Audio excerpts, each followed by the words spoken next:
Since the strange incident where Rizki appeared to become invisible to Siki's eyes while in the toilet, the supernatural disturbances and ghostly apparitions have only grown more intense and escalated. That incident, for some reason, seems to have provoked them.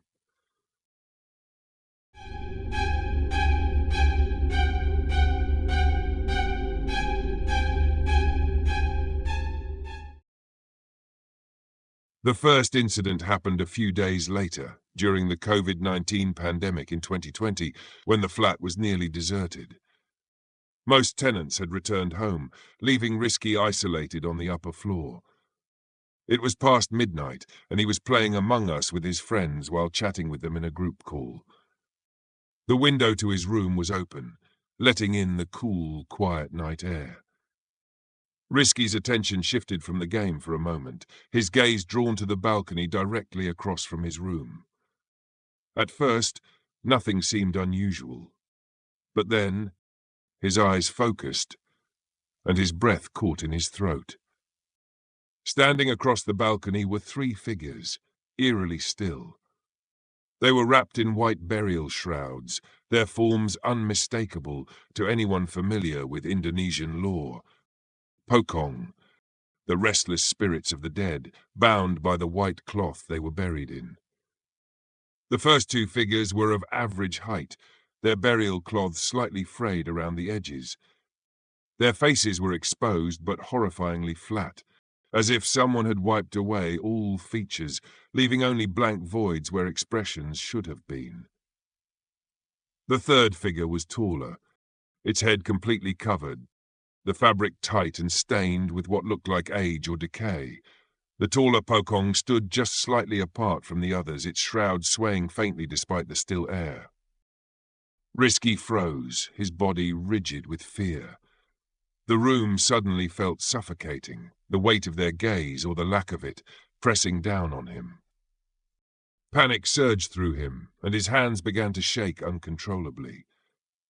Rizki fumbled for his phone, stammering out a broken explanation to his friends on the group call. One of his friends, Siki, told him to leave immediately and come to his house. Clutching his keys and wallet, Rizki bolted from the room, his heart pounding so hard it drowned out the sound of his trembling breaths. He didn't look back as he rushed down the stairs toward the parking lot, desperate to escape. When Rizki reached the flat's parking lot, he hurried to his motorbike. Just as the engine roared to life, he made the mistake of looking back at the balcony. His heart plummeted. The three Pocong were still there, standing exactly where they had been before, their lifeless forms watching silently as he tried to flee.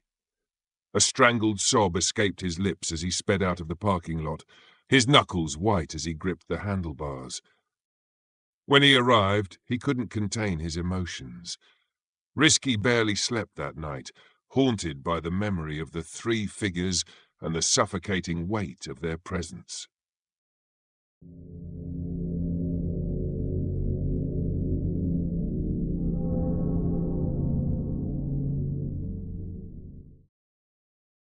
On the second morning, Siki noticed something strange. Rizki's back, shoulders, and arms were covered in dark bruises, deep purple and black marks that hadn't been there the night before. The bruises looked as though he had been grabbed or beaten, yet Rizki felt no pain. Seeing them only deepened his fear. He stayed at Siki's for 4 nights, reluctant to return to the flat. Even after leaving, the sight of the Pocong haunted him. Their motionless forms burned into his memory, a constant reminder of how close he had come to something beyond comprehension. Days after the Pocong incident, another mystery struck him.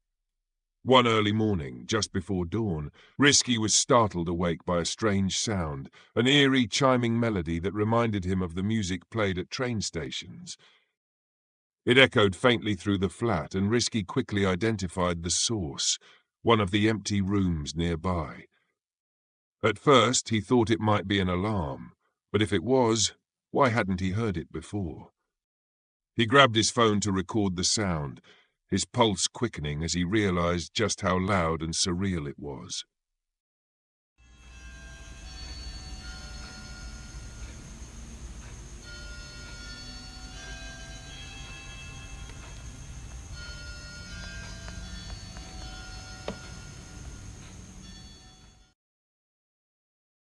After recording, he went back to his room planning to upload the video to Instagram.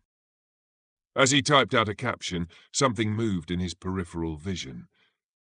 He looked up just in time to see a figure in a black cloak gliding past his open door. The figure moved unnaturally fast, its robes swaying in the air as if it were floating. Rizki slammed the door shut and didn't sleep for the rest of the night. When he asked his neighbours the next day, one admitted to hearing the sound as well. Strangely, the melody returned the following morning, even though the room was confirmed to be unoccupied. The paranormal escalation doesn't only occur as a physical or binaural presence, it also manifests in other forms. This time, it appears as an unseen force, a poltergeist phenomenon. It was late, well past midnight, and Rizki was on a group call with his friends, trying to distract himself from the oppressive silence of the flat. But the night wasn't as quiet as it seemed. He could hear footsteps in the hallway just outside his room, deliberate, heavy steps that moved back and forth in front of his door. They didn't go up or down the hallway, nor did they pause at any of the other rooms. It was as if whoever, or whatever, knew exactly where he was and wanted him to know it. Rizki's friends, hearing the fear in his voice as he described the sound, urged him to investigate. "Put your phone by the window," one of them suggested. "Let us see what's happening." Reluctantly, Rizki agreed. He stood from his bed, his legs trembling as he approached the door. As he bent down to place his phone by the window, something cold and unyielding wrapped around his wrist. It was a grip, firm and unnatural, that yanked him forward with alarming force. Rizki let out a gasp as his phone slipped from his hand, landing with a loud clatter on the floor. All of a sudden, the phone began sliding on its own, squeezing through the narrow gap between the door and the floorboards, as if an unseen force were pulling it out of the room. Rizki froze, paralyzed by the sight. His friends, still on the group call, shouted in confusion and fear, having seen everything through the phone's camera. Gathering every ounce of courage, Rizki flung the door open and snatched the phone back, slamming the door shut behind him, as if that could protect him from whatever was out there. But the nightmare wasn't over. Back in the room, he pressed himself against the wall, clutching his phone like a lifeline. Just as he tried to catch his breath, the glass on his desk toppled over, the sound shattering the silence. Then, the small desk lamp beside it began to sway violently, as though unseen hands were shaking it. Rizki's friends, still on the call, were shouting now, their panic echoing through his phone.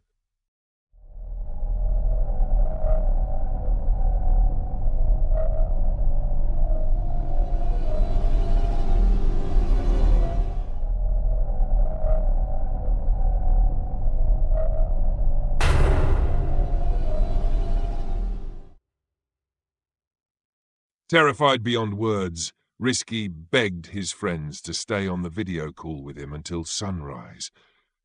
For hours they kept him company, trying to distract him with jokes and conversation, but their fear was evident. Rizki sat curled on his bed, his eyes darting between the lamp, the door, and his phone, praying for daylight to come. When the first rays of the sun finally crept into his room, the oppressive tension lifted. But Rizki knew he had survived yet another night of terror. The paranormal escalation didn't end there. It seems that another entity had set its eyes on him. One evening, Rizki was chatting with the landlady's son in the kitchen on the first floor. The boy, trying to make casual conversation, mentioned that he had seen the ghost of an old lady near the flat. The description was chilling. Wild, matted hair tied in thick locks, a red dress that looked faded and worn, and a smile stretched unnaturally wide across her face. Laughing nervously, Rizki joked that he had yet to see her and wondered aloud when it would be his turn. After the conversation, Rizki went upstairs to his room. As he climbed the final steps, his eyes fell on his slightly ajar door. He froze. From the darkness inside his room, a face slowly emerged. Wild, dreadlocked hair framing it, the same unnervingly wide smile the boy had described, her eyes staring directly at him. The ghost didn't move, just lingered there, as if waiting. Overcome with fear, Rizki backed away and hurried back down to the kitchen, his heart racing. He didn't dare return to his room until much later that night. The sighting of the old lady ghost continues. In fact, it has escalated to the point where not only Rizki is affected by it. On one particular evening, one of Rizki's friends planned to visit him while delivering something. He travelled for 45 minutes from Claton to Rizki's place that night. When he arrived, Rizki noticed that his face was pale and his hands were shaking slightly. The friend refused to enter the flat, instead insisting on staying near the door. Without explanation, he thrust the package into Rizki's hands, mumbled an excuse, and hurriedly left. A few minutes later, Rizki received a WhatsApp message.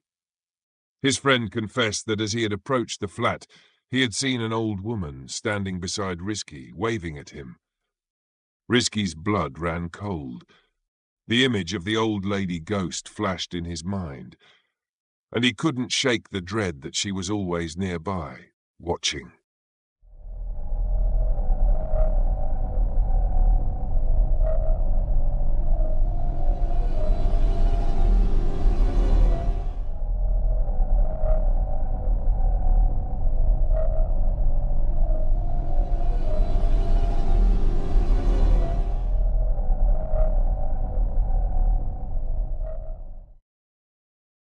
The final straw came just days before Rizki's long-awaited thesis defense, a time that should have been marked by nervous excitement and focus on the culmination of his academic journey. But as he stepped out of his room to meet a friend for lunch, a chill prickled down his spine. Something was wrong. There, sitting in the shadows like grotesque offerings, were clumps of hair. Long, black strands, unnaturally smooth and tightly wound into dense bundles, lay scattered at 8 separate spots throughout the building. Each bundle seemed deliberately placed, an almost ritualistic precision to their arrangement. Rizki froze, his breath catching in his throat. His heart pounded harder with every step he took, noticing that every corner bore this unsettling anomaly, except for the space directly outside his own room. Gila. 1, 2, 3, 4, 5, 6. Kok makin banyak? Gila. Ini rambut siapa? Gila.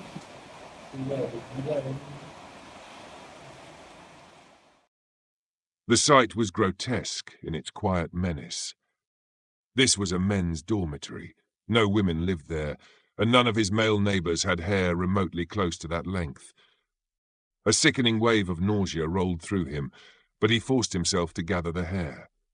One by one, collected the clumps.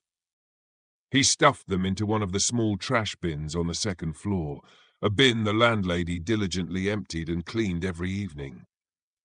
Feeling a flicker of relief, he pushed the unsettling incident from his mind and left to have lunch with his friend. The next morning, as Rizki stepped out of his room, his relief turned to dread. The clumps were back. Every single bundle of hair had returned to the exact trash bin where he had put them the previous day. What made it even scarier was that, no matter how thoroughly the landlady cleaned it, the hair clumps persistently returned to the exact same trash bin as before. When Rizki finally moved out, he left behind more than just his flat. He left behind years of fear, sleepless nights, and questions that would never be answered.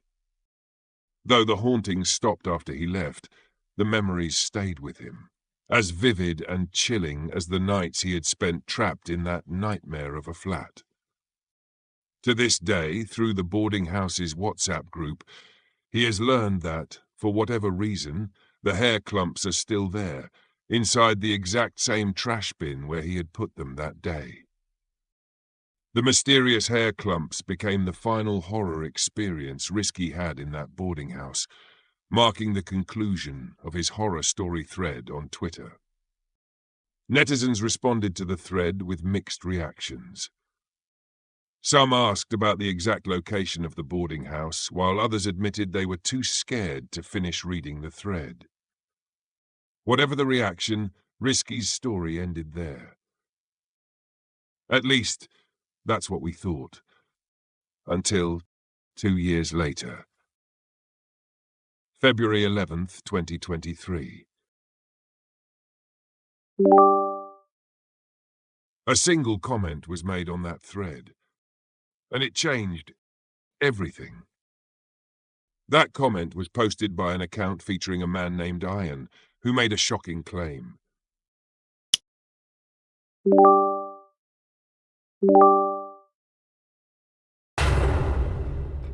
Not only does he claim to know exactly where the boarding house is, but he also claims that he lived there for years, in the room right next to none other than Rizki's former room.